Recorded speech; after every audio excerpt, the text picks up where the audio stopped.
approaching the guillotine, I like to look at 4 different positions.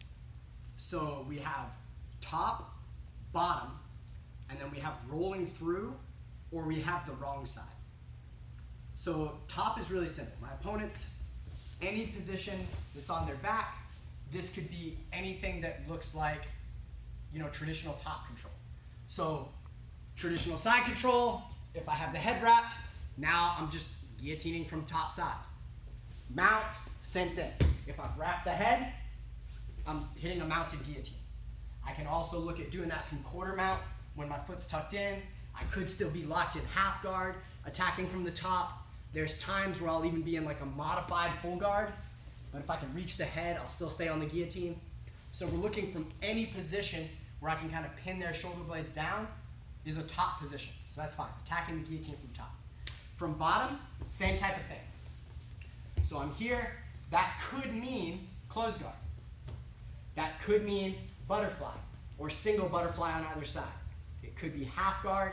It could be kind of half guard being on the wrong side. There's a ton of options, right? But as long as I have my legs involved in some kind of guard, we'll look at that as guillotining from bottom. So now the next pieces are the pieces that kind of get missed a lot in translation of how to teach the guillotine and how to understand what you're going for.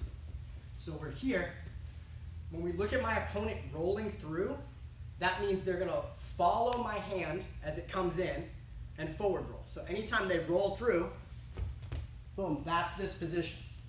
There's a bunch of different ways to look at that and a bunch of counters we're gonna talk about. The last option is the wrong side, and to me, that's the most important piece. Anytime you're watching somebody go for guillotines and they get to this position, a lot of times you'll hear coaches say, just let the guillotine go.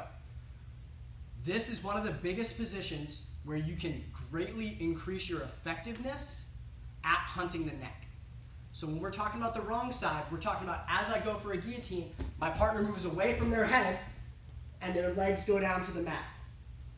So one more time, we're here, I shoot the guillotine and their legs move away, and now they're in kind of almost top side control, but I have their head locked. One of the advantages being, if we're looking at a sport grappling context, no points awarded while I have the neck wrapped. If we're looking at MMA or a martial situation, there's no real ability to do major damage while I have the head wrapped. So we have a lot of options here. All right, so we're gonna talk through all these positions and we're gonna talk through the options of how to deal with them. But the first thing we gotta come from is that understanding overall that those 4 different positions exist, and it's the most efficient, simple way to look at that position.